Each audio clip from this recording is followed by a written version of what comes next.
चलिए दोस्तों बात करते हैं सीखो नए क्वेश्चन के बारे में। इस क्वेश्चन में एग्जामिनर ने कहा यदि 126 रुपये 50 पैसे को ए बी सी के बीच 2:5:4 के अनुपात में बांटा जाए तो बी का हिस्सा ए से कितना अधिक होगा, ये एग्जामिनर मुझसे पूछ रहा है। तो देखिए सिंपल सी बात है, अगर आप इसको डायरेक्ट निकालना चाहते हैं तो 1,2,6,5/10 ये आपको टोटल वैल्यू दे रही है। इसको मल्टीप्लाई कर दीजिए किसके रेशियो से, जिसकी वैल्यू निकालनी है। आपको बी और ए के बीच का डिफरेंस बताना है, यानी कि एग्जामिनर ने कहा है कि बी का जो शेयर है वो ए से कितना ज़्यादा है। तो इसका मतलब है इन दोनों के यानी ए और बी के रेशियो का डिफरेंस निकालो तो डिफरेंस 3 आएगा। 3 बटे में टोटल कर दीजिए तो 7 और 4 11, 11 से तो 11 एकम 11, 11 एकम 11, 11 पंचे 55, तो 15 तिये 45 और 3 पॉइंट, यानी कि 34 रुपये 50 पैसे।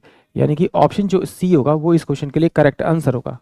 इस तरह से नहीं करना तो फिर आ जाइए, ये मेरे को 2 दे रखा था, ये मेरे को 5 दे रखा था, ये मेरे को 4 दे रखा था, 4 दे रखा था। तो एग्जामिनर ने क्या किया कि मुझसे जो पूछा है वो ए और बी की का डिफरेंस पूछा हुआ है और टोटल उसने मुझे दिया हुआ है। तो अगर मैं इन दोनों को इन सबको अगर मैं जोड़ दूं तीनों को तो मेरे पास में 9 11 आएगा। बट टोटल होना कितना चाहिए मेरे पास में 1,2,1,2,6,5/10।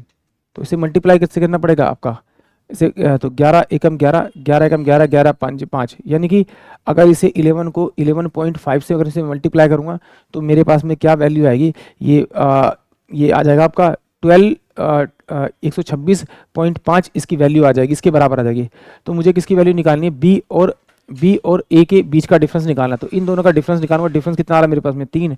तो इस वैल्यू को आप इससे मल्टीप्लाई कर दे 1.5 से मल्टीप्लाई करेंगे तो ये कितना 15 थी, ये 45 और ये 3 आ जाएगा, यानी कि 34.50 इस क्वेश्चन का करेक्ट आंसर आएगा, यानी कि ऑप्शन सी। आई होप आप सभी को क्वेश्चन समझ में आया होगा।